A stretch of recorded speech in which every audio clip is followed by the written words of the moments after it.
বাগদার BJP প্রার্থী সোমা ঠাকুরের সঙ্গে থাকা গাড়ির পিছনে বাইকে ধাক্কা, আহত বাইক আরোহীর গায়ে তৃণমূলের গেঞ্জি। তৃণমূলের চক্রান্তের অভিযোগ বিজেপি প্রার্থী সোমা ঠাকুরের। ঘটনাস্থলে বনগাঁ থানার পুলিশ।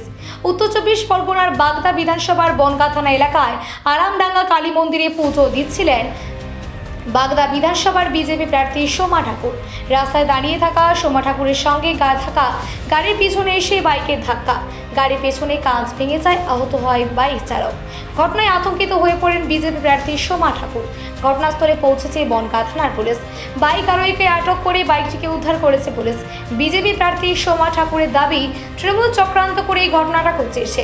আমার সঙ্গে থাকা গাড়ির পেছনে থাকা সজোরে ধাক্কা মেরেছে, অল্পের জন্য প্রাণে রক্ষা পেয়েছে ড্রাইভার। বাইক আরোহীর দাবি, তিনি ঝাড়খণ্ডের বাসিন্দা, ইট ভাটাতে কাজ করেন, উদ্দেশ্য প্রণোদিতভাবে করেননি। কি হয়েছে এখানে, কি হয়েছে? এখানে মূলত আমাদের বাগদা পরিমণ্ডলের সুন্দরপুর অঞ্চলে আরামডাঙ্গা গ্রামে আমাদের সোমা ঠাকুর মহাশয়ের আজকে এখানে র্যালি ছিল। র্যালি বলতে আমাদের এই দৌড় পথসভা ছিল। এবার তৃণমূলের একটা কর্মী ডাইরেক্ট আমাদের মানে আমাদের প্রার্থীর যে কনভয় ছিল, কনভয়ের গাড়িকে মেরে দিয়েছে ডাইরেক্ট এসে। সেটা হচ্ছে একদম সাইডে গাড়িটা ছিল, আর ওই ছেলেটা মানে মদ খেয়ে তৃণমূলের গেঞ্জি পরে রয়েছে, অথচ ডাইরেক্ট এসে গাড়িতে মেরে দিয়েছে। আমাদের যে ভারতীয় জনতা পার্টির যে ক্যান্ডিডেট সোমা ঠাকুর মহাশয়কে এইভাবে আক্রমণ করার যে পরিকল্পনা টিএমসি, সেটাই আমাদের মূলত আমরা চোখে দেখতে পাচ্ছি। সে ছেলেটাও নিজে স্বীকার করছে যে আমি টিএমসি। আপনার নাম? সঞ্জয় হালদার, আমি সুন্দরপুর অঞ্চলের বিরোধী দল বিজেপি। বিজেপি। কি করে এই দুর্ঘটনা ঘটলো এবং আপনার এখানে কি প্রোগ্রাম ছিল? দেখুন, আজকে আমাদের প্রথম জনসংযোগ ছিল সুন্দরপুর অঞ্চলের আরামডাঙ্গাতে। আজকে আমরা সবে মাত্রই মানে গাড়ি থেকে নামা মাত্রই মানে আমাদের দেখতে পাচ্ছেন পিছনে গাড়িটা রয়েছে, রীতিমতন কাঁপছে, আমি কথা বলতে ঠিকভাবে পাচ্ছি না। যে সারা পশ্চিমবাংলায় তৃণমূলীরা যেভাবে সন্ত্রাস করছে, যেভাবে মানুষের প্রতি মানুষের মানে এত হিংস্র হয়ে গেছে, তার যে জলজান্ত প্রমাণ আজকে আমি হব আমি নিজেও বুঝতে পারছি না। আজকে আমার এই গাড়িতে আমার চারটা মেয়ে ছিল, ওরা মানে আমার গাড়ি সন্ত্রাসরা আমাকে টার্গেট করে মারার চেষ্টা করছিল, তৃণমূলের সন্ত্রাসরা। সেটাকে না পেয়ে ওর মিস হয়ে গিয়ে আমার যে মেয়েরা যে গাড়িতে ছিল সেই মেয়েদের গাড়ির পুরো পিছন থেকে ভেঙে দিয়েছে, গাড়ি অ্যাক্সিডেন্ট করিয়ে দিয়ে।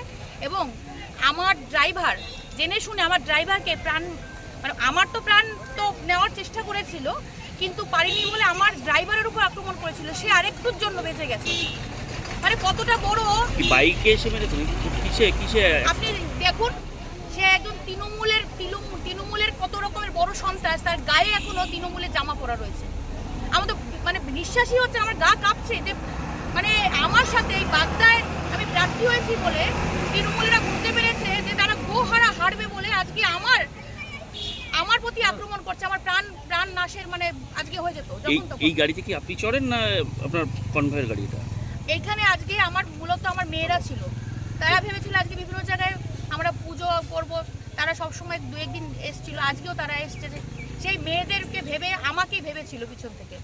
আর কয়েকটা সেকেন্ড যদি ওরা না বেরিয়ে যেত, ওদের তো কি হতো আমি জানি না। গাড়ির যা হাল অবস্থা হয়েছে। দাঁড়িয়ে থাকা গাড়িতে মেরেছে কি? একদম, এখানে গ্রামবাসীরা সাক্ষী রয়েছে। পিছন থেকে এসে কোথা থেকে এসেছিল এই বাইক? পিছন থেকে ফ্রেশ রাস্তা, গাড়িটা একদম সাইডে আছে, যেখানে কোনো কারো সমস্যা হওয়ার কথা নয়। গাড়ি যাবে গাড়ির মতন করে, কিন্তু ইচ্ছাকৃতভাবে আমার গাড়ি অ্যাক্সিডেন্ট করানোর জন্য, আমাদের মানুষদেরকে যারা রয়েছেন মেয়েরা, তাদেরকে মানে মারার জন্য, প্রাণ নাশ করার জন্য তারা কিন্তু এখানে এসেছিল। এবং দেখুন, এই ছেলেটা নিজেও স্বীকার করছে যে তৃণমূলের একজন কর্মী, তৃণমূলের কোনো পদে রয়েছে। তাহলে বুঝতে পারছেন কি অবস্থা পশ্চিমবাংলায়। আমি একটা মেয়ে হয়ে আমার পরেও এখন মানে এইভাবে অমানবিক মানে অত্যাচার বলতে পারি। আপনি কি নির্বাচন কমিশনে কমপ্লেন করবেন? অবশ্যই করব। আমি তো সবে মাত্র ঘটেছে, আমার এখন হাত পা রীতিমতো কাঁপছে ভয়তে যে কি পরিস্থিতি। আমি এক বিজেপি প্রার্থী হয়েছি বলে বাগদায় ওরা বুঝতে পেরেছে যে জিততে পারবে না, সেই জন্য আমার প্রাণ নাশ করবার জন্য, আমাকে হত্যা করবার জন্য এই চক্রান্তগুলো করছে। এটা তো গ্রামবাসীরা প্রমাণ দেবে।